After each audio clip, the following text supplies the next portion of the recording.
نے بھی کلمہ لا الہ الا اللہ محمد رسول اللہ پڑھا ہے، اس کو سب سے پہلے اپنے پیارے نبی صلی اللہ علیہ وسلم کے حکم کے مطابق زندگی گزارنی ہوگی، جیسے صحابہ اکرام نے اپنی زندگی گزاری، تابع تابعین نے اپنی زندگی گزاری، بزرگان دین نے اپنی زندگی گزاری۔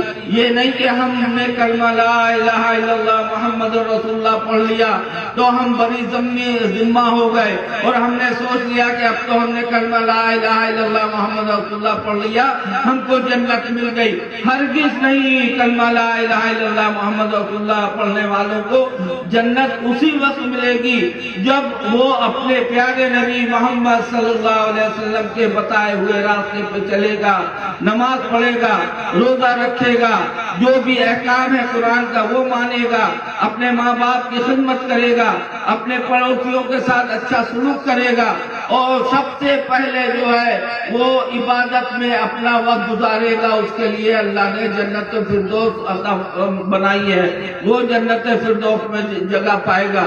اگر ہم یہ سمجھ لیں کہ ہم نے کسی کا دامن پکڑ لیا، ہم غازی پور سے مرید ہو گئے، یا ہم کسی دنیا میں اور بھی بہت سلسلے ہیں اس سے اگر ہم مرید ہو گئے، پیر کا دامن پکڑ لیا، پیر ہم کو جنت میں لے کے چلا جائے گا، ہرگز نہیں۔ پیر کوئی بھی پیر ہو دنیا کا، وہ جنت میں لے کے نہیں جائے گا جب تک ہم نعرہ لگاتے ہیں کہ ہم نے پیر کا دامن پکڑ لیا۔ ارے پیر کا دامن پکڑنے سے کیا ہوگا؟ سب سے پہلے قرآن کا دامن پکڑنا ہوگا، اللہ کے رسول کا دامن پکڑنا ہوگا۔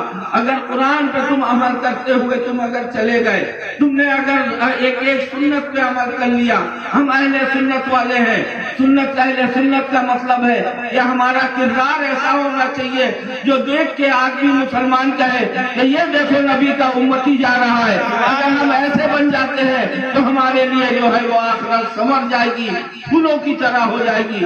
ایک واقعہ بتاتے ہیں، یہ ابھی حال کا واقعہ ہے۔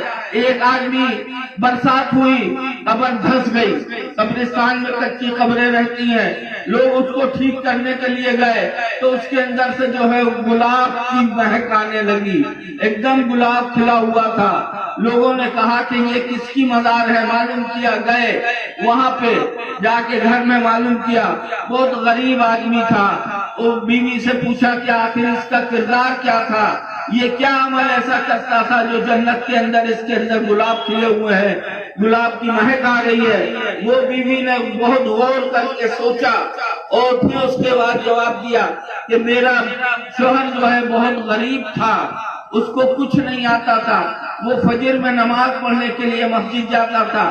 جب مسجد میں نماز ہو جاتی تھی تو مسجد میں دیکھتا تھا کہ لوگ قرآن نکال کے اور جو ہے قرآن پڑھ رہے ہیں، تو وہ بیچارہ بہت افسوس کرتا تھا کہ کاش ہم کو بھی قرآن پڑھنے آتا تو ہم بھی جو ہے وہ قرآن پڑھتے۔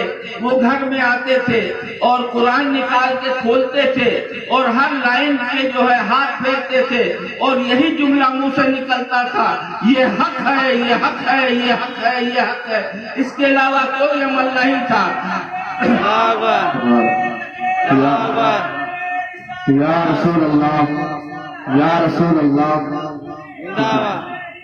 زندہ باد، زندہ باد۔ تو خالی یہ کہتے تھے یہ حق ہے، یہ حق ہے، یہ حق ہے۔ اس کا کیا مطلب ہوا؟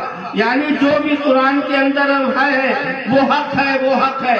تو جو ایک ان پڑھ، ایک جاہل خالی ہاتھ پھیرنے سے اللہ کے اوپر جو ہے ایمان رکھتا ہے کہ یہ حق ہے، یہ حق ہے، یہ حق ہے، اگر اس کی قبر میں گلاب کھل سکتے ہیں، گلاب کی مہک آ سکتی ہے، تو جو قرآن اگر فجر کے بعد پڑھے یا کبھی بھی پڑھے، جو صحیح میں پڑھے گا، اس کی قبر میں اللہ رب العزت کون سی خوشبو عطا فرمائیں گے؟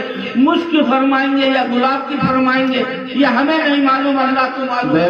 سبحان اللہ، سبحان اللہ۔ اس سے یہ پتہ چلتا ہے کہ اگر ہم اللہ کے دامن کو مضبوطی سے پکڑ لیں، اللہ کے رسول کے دامن کو مضبوطی سے پکڑ لیں، مضبوطی سے پکڑنا یہی ہے، سب سے پہلے نماز، الصلاۃ معراج المومنین، نماز کو قائم کرو۔